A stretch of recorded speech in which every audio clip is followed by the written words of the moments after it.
લક્ષ્ય ન્યૂઝ, એક નજર, એક લક્ષ્ય.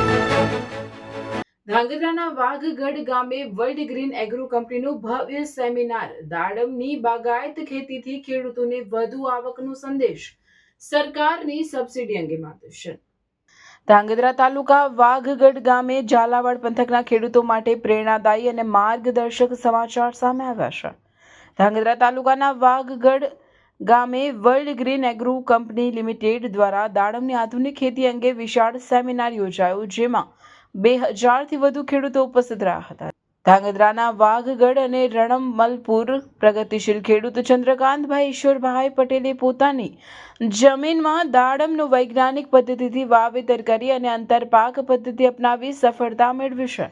દાડમની ખેતીમાં કંપની દ્વારા સૂચિત ઉત્તમ ગુણવત્તાવાળી દવાઓ અને બિયારણનો ઉપયોગ કરીને ઉત્તમ ઉત્પાદન મેળવવામાં આવ્યું છે. તેમની આ સફળતા અન્ય ખેડૂતો માટે પ્રેરણારૂપ બનશે. સેમિનારમાં કંપનીના અધિકારી અતુલ રૂપાલા દ્વારા દાડમની બાગાયત ખેતી, યોગ્ય જમીન તૈયાર કરવાની રીત, ડ્રીપ સિંચાઈ પદ્ધતિ, રોગ કીટ નિયંત્રણ અને ઉત્પાદન વધારવાના વૈજ્ઞાનિક ઉપાયો અંગે વિગતવાર માર્ગદર્શન આપવામાં આવ્યું હતું. ખાસ કરીને સરકાર દ્વારા બાગાયત ખેતી માટે અપાતી સબસિડી અંગે પણ ખેડૂતોને માહિતગાર કરવામાં આવ્યા હતા. દાડમ જેવી બાગાયત પાકોમાં ડ્રીપ સિંચાઈ, પ્લાસ્ટિક મલ્ચિંગ, નેટ હાઉસ અને વિવિધ યોજનાઓ હેઠળ સરકાર તરફથી સહાય મળતી હોવાથી ખેડૂતોને ઓછા ખર્ચે વધુ નફો મેળવવાની તક મળે છે.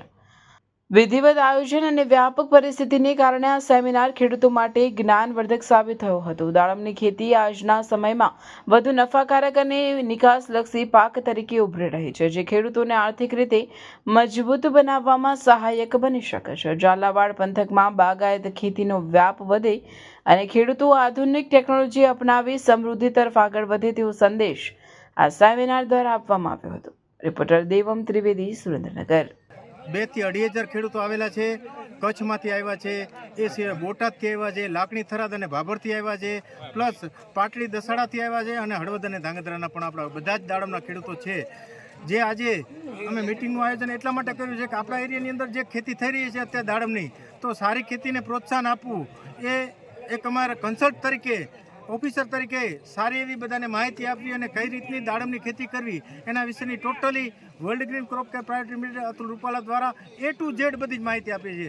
જે અમારી પ્રોડક્ટ જે થ્રિપ્સ અને માઇટ્સ માટે એની ઋષભ ગોલ્ડ છે એ ખેડૂતોને વપરાવીએ છીએ. એ સિવાય સારામાં સારું ફ્લાવરિંગ સ્ટિમ્યુલન્ટ એવું કિસાન પ્લસ પ્લસ કરીને છે, એ પણ રેગ્યુલર અમે સ્પ્રે દ્વારા લઈએ છીએ. સાથે સાથે જેસીડ એફિડ, ઈયળ માટેની પ્રોડક્ટ તેમજ રૂટનું ખાસ ધ્યાન રાખીને રૂટ માટેની પ્રોડક્ટ બનાવેલી છે.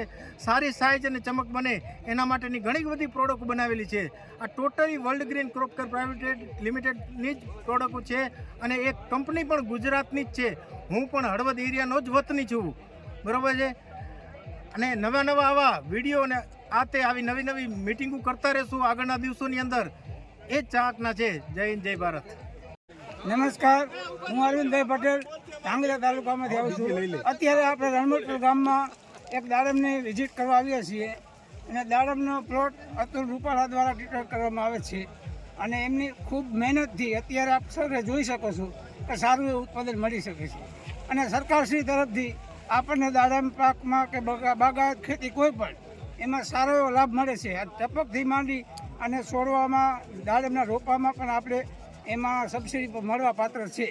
તો સર્વે ખેડૂત મિત્રોને જણાવવાનું કે ગમે ત્યારે આપણે દાડમનો પાક કે કોઈ બાગાયત કરવી હોય તો સરકારશ્રી તરફથી મળતો લાભ લો. અને એકંદરે આ વસ્તુ બહુ સારી એવી છે કે જે ખેડૂતોને આગળ જતાં મબલક પાકનું ઉત્પાદન મેળવી શકે છે. આ દાડમની જે ખેતી આપણે કરી, બરાબર ને, તો દાડમ વિશે સારામાં સારી ખેતી ગણાય.